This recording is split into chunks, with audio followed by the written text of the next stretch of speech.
You're stuck. Here's how to fix it. If you're someone like me who is terrified that they might waste their potential, then this episode is for you. The sad truth is that most people will waste their potential.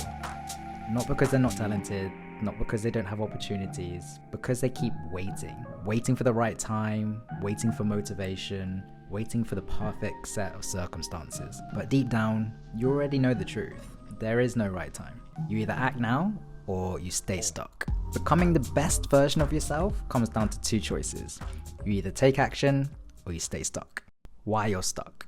If you know that you're capable of more, but you keep falling into the same patterns, I bet it's because you often tell yourself, I'll start tomorrow. But tomorrow never comes, so why do you do this? For me, it was because deep down, I wasn't afraid of failure. Skateboarding has taught me more than anything that failing is a massive part of the process. The thing that I was most afraid of was change. We are hardwired to seek comfort, and we get used to where we are even if where we are is somewhere that we hate. So the reality check is that your comfort zone is killing your growth. And on top of that, we've been sold a lie that motivation is key, that one day you'll wake up feeling ready and then suddenly everything will just fall into place. That 30-day goal that you're working towards, you're gonna smash it just out of nowhere. But you and I both know how this really plays out. You get that hit of motivation, that rush of adrenaline that makes you think, I'm gonna sort my life out. And then the feeling fades and you're back at square one. I'm not saying that motivation is a scam, but it's unreliable. The people who really win, they don't wait to feel motivated or inspired. They move even when they don't feel like it. How to break the cycle of inaction.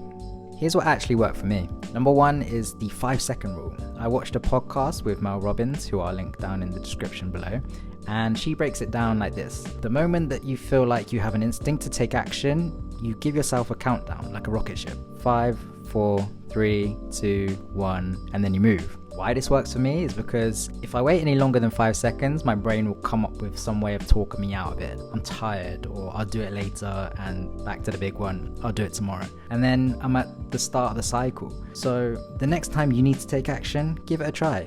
Count yourself down from 5, and I promise you that all these small actions that you now begin to take will add up pretty quick. Step 2 is positive self-talk, but not in a cringy way. I no longer say things like, I'm trying, or I'll do my best. Instead, I tell myself, now, let's go, watch me smash this. All way more assertive.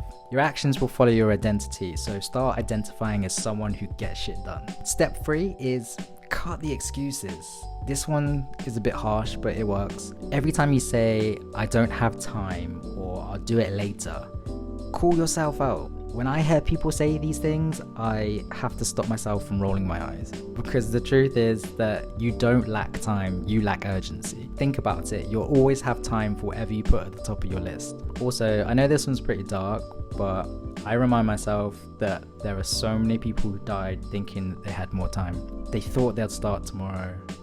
Tomorrow never came. The reality check you need. Look, no one's going to hand you the life that you want.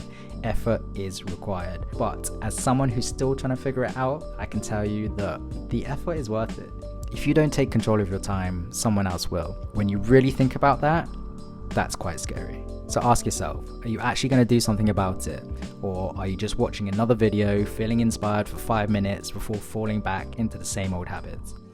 If any of this hit home, drop a "you've got this" in the comments and let me know that you've watched to the end. And don't forget to hit subscribe. Most of you won't, but you're not most people. And remember, whatever it is you're going after, shh, you've got this. Big love, everyone.